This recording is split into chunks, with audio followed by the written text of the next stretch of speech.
The toys are back in town for the third time in a row. Hey there, guys. It's me, the media guy here.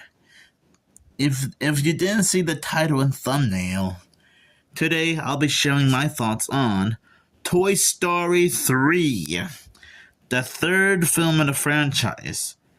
Well, technically, there is also a fourth film that came out 6 years ago, and the fifth Toy Story film is still in production or something. Now, I assume that a lot of you are familiar with Toy Story 3. But just in case you haven't, here's the description.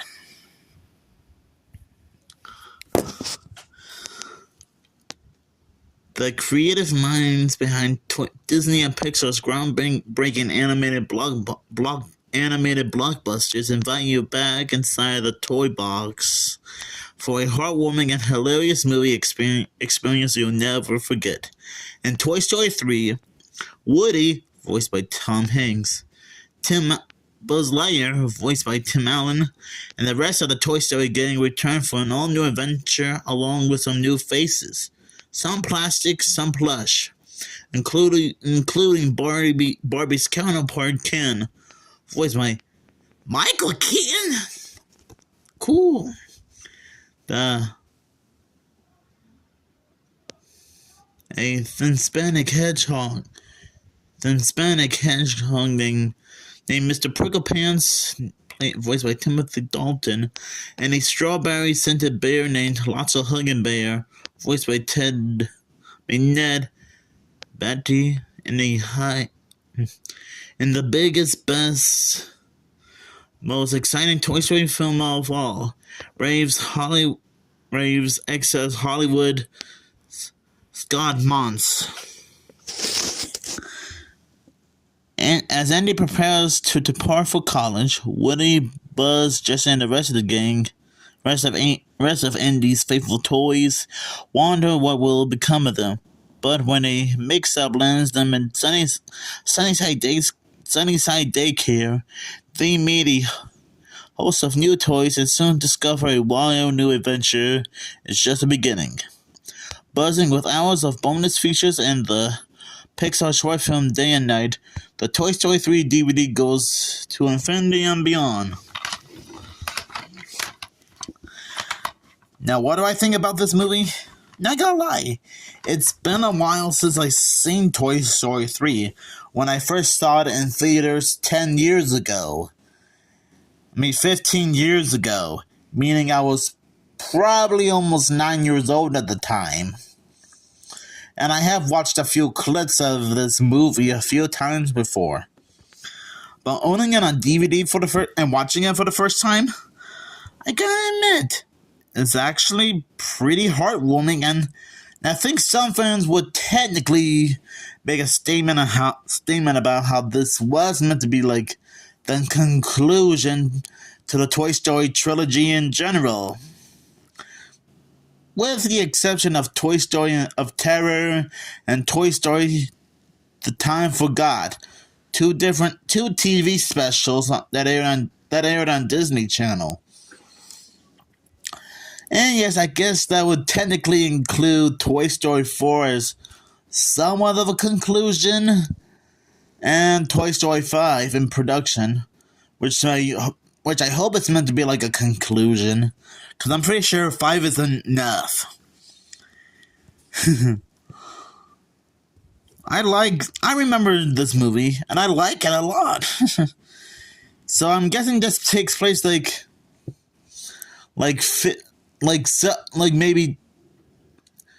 maybe a couple of years after the events of Toy Story 2. Probably 7 to 9 years after the events of the first. After the events of the second Toy Story movie, where Andy is about ready to go to college, and he wasn't quite sure if he wants to donate these toys, throw them away, or keep them in the attic. At the beginning of the film, it looked like Andy was going to try putting Woody and the rest of the toys in the attic.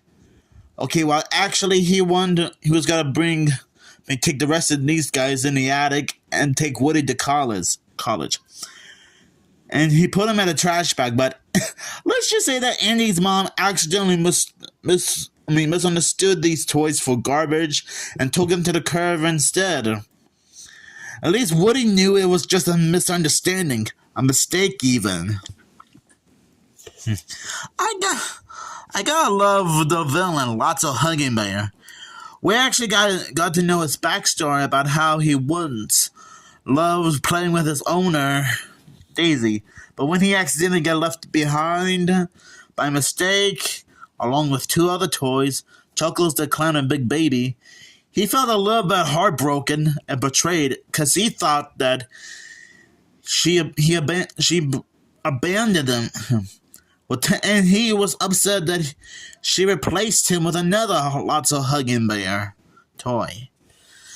I'm sorry if I spoiled it a little bit.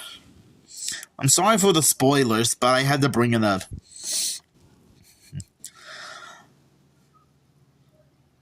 You know, I'm glad we got a chance to see Andy one last time before he went to college. We got most of the original cast members coming back to voice some of the characters. Tom Hanks as Woody, Tim Allen as Buzz, Joan Cusack as Jesse, John Ratzenberg as Ham the Piggy Bank, Don Rickles as Mr. Potato Head. But this is actually the first Toy Story movie to not have Jim Varney be the voice of Slinky Dog, since I assume that and Atlantis, the Lost Empire, were the last voiceover roles to have Jim Varney in it. And I think they hired another guy to do the voice of Slinky Dog.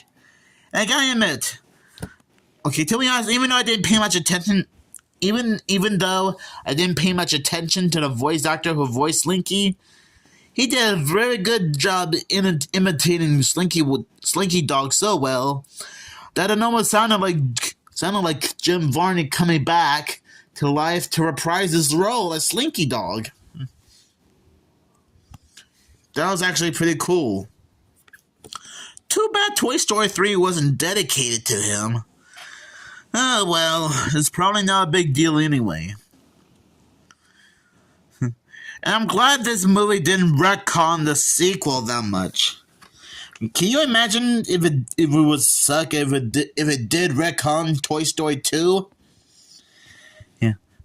We even had a few callbacks to the first two Toy Story movies, like Buzz thinking he's a space ranger all over again, which is a reference to how he acted in this first Toy Story movie. And Jessie mentioning her previous owner, Emily, from the second Toy Story movie.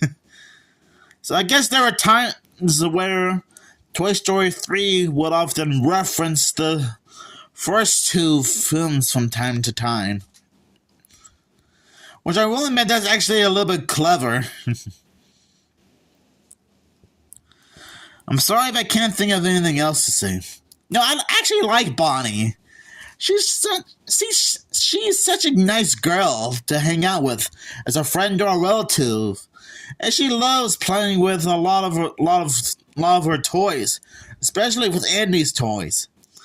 And yes, forgive me for spoiling it, but Andy did have to donate his toys to Bonnie, which is actually a nice and heartwarming scene. Even though friends gotta say goodbye. So I guess Andy got a chance to play with his toys with Bonnie one last time before he moved to college. That was such a nice ending. That was a nice ending. Another thing I like about this movie is, well, we got a little epilogue during the end credits, where Sunnyside Daycare has become a fun and groovy place instead of a prison. And Woody and the others are still getting used to Bonnie's new home. That was actually pretty nice. I actually miss it when Disney and Pixar used to have little fun moments during the end credits. I mean, we had Bugs Life, Toy Story 2, and Monsters Inc. have like blooper reels during the end credits, even though you can find them on the VHS release of those movies, and they are bonus features on the DVD release. And it's kind of rare to have an epilogue moment during the end credits of a Pixar movie, which, to be fair, is not a bad idea when you think about it. I think Toy Story 3 can be a fun movie. And if you're not like a big fan of this movie, that's alright. I'm probably not gonna make a big fuss about it. Another thing I like about this movie is how Buzz, Jessie, Bullseye, Slinky, Ham, the Green Aliens, and Mr. and Mrs. Potato Head and Rex were getting played at the Caterpillar Room. But let's just say it got a little bit out of control. Ugh. And when you see them getting played by toddlers who don't know how to play, let's just say it's a little bit insane, and well, I guess it made them feel a little bit uncomfortable.